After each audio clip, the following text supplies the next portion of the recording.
Hello guys! Hello! Air Signs, Gemini, Libra, and Aquarius.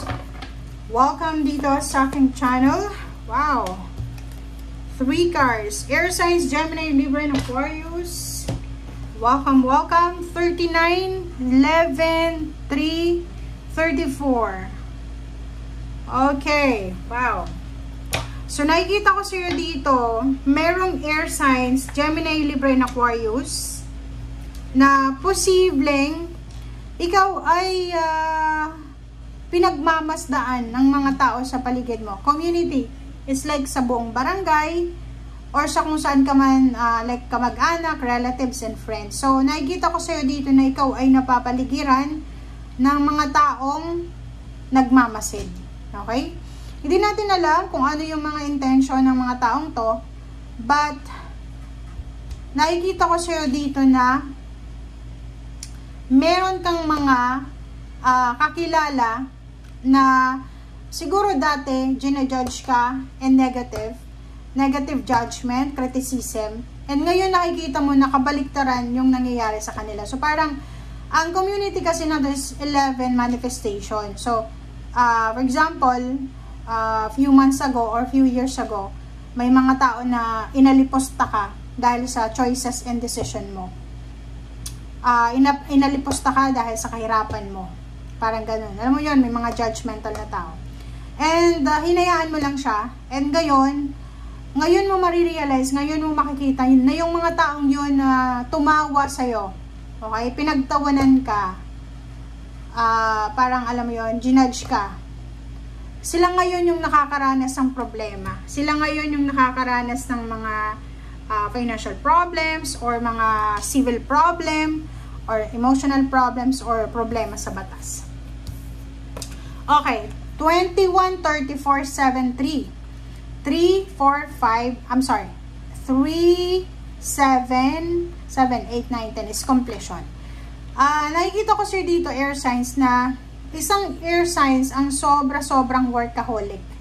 Pwedeng single ka or may asawa ka, pero nakikita ko sa'yo dito, sobra yung pag-overtime mo, sobra yung trabahong ginagawa mo, kasi meron kang pinaplano, okay? Pwedeng nasa ibang bansa ka or nasa Pilipinas ka lang, pero nakikita ko sa'yo dito, araw-gabi kang nagtatrabaho. May part-time, may full-time, may mga overtime, ganyan. And sinasabi ng baraha, yung rason dito kung bakit mo ginagawa yan is because gusto mong magpatayo ng bahay. Gusto mong magpa-renovate ng bahay. Or nakikita ko sa'yo dito, gustong-gusto mong gayahin yung style ng bahay ng kapitbahay mo. Parang ganun. Or nakikita ko sa'yo dito, may kamag-anak ka or kapitbahay, kakilala sa probinsya na nalaman mo na nagpatayo siya ng bahay. So parang gusto mo din i-try. Kasi yung motto nyo, diba? Kung kaya nila, kaya mo rin. Which is tama naman. Kung kaya nila, kaya mo rin. Okay? Nakikita ko sa'yo dito, napakasipag mo. Tama yung ginagawa mo, air signs. Sobrang ganda ng plano mo. Kita ko sa'yo, gusto mo magpa-pintura ng buong bahay, bumili ng mga appliances, bumili ng mga sasakyan, mga talaga, kasi marami tong plano mo eh. Kita ko sa'yo dito, overworking, analyzing the situation. Iwasan lang natin yung sobrang may stress kasi pag masyadong napipressure yung tao, nai-stress. 55. Nako. Nakikita mo to.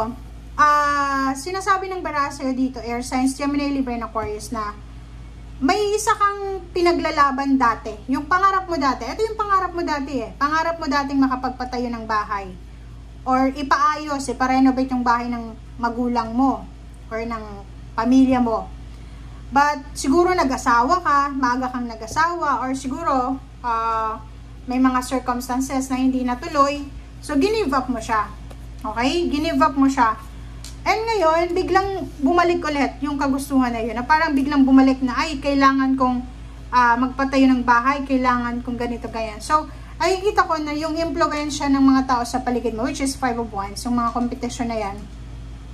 Siya yung motivation mo ngayon. So, nakikita ko yung sobra-sobrang pagiging competitive mo. Okay? So, comment down below, Air Signs, Gemini, Libra, and Aquarius, yung mga competitive dyan na parang umuwi ka ng probinsya para magbakasyon, nakita mo yung kapitbahay mo na sobrang hirap dati, tapos ngayon mayaman na, maganda na yung bahay, may mga sasakyan, may business, doon ka na motivate, parang naisip mo na kaya niya nga, 'di ba? So, bakit ako hindi ko kaya? Parang ganun.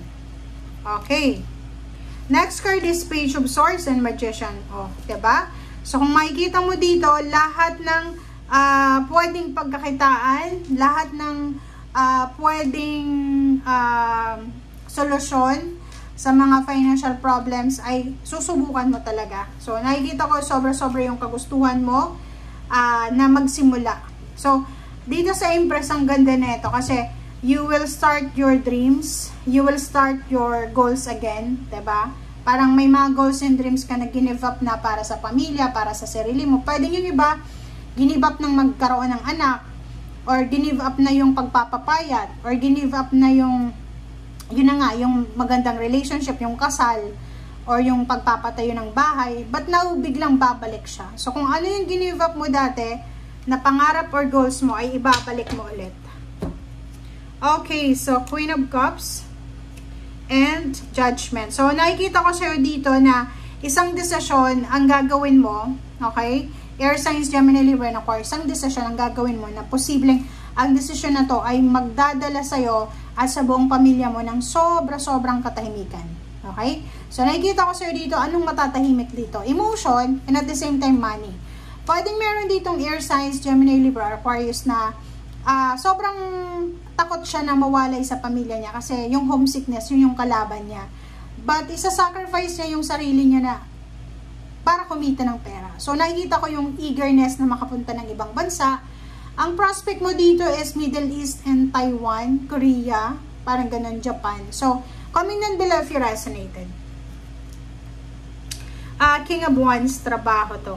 Diba? Queen of Wands. King of Wands, nakikita ko sa'yo dito na sa 2 days na to, nakikita ko sa'yo na busy ka. Yung iba busy sa inyo sa paghahanap ng trabaho online. Pwedeng trabaho international or local lang. Pero nakikita ko, ang iba sa inyo dyan, lalo yung mga single or may mga asawa pero wala pa silang anak, sobra-sobra yung kagustuhan nyo guys talaga na makalipat ng mas mataas na sweldo na trabaho. Sobra-sobra yung kagustuhan yung makapag-simula ng pangarap nila ulit. So, nakikita ko sa'yo dito na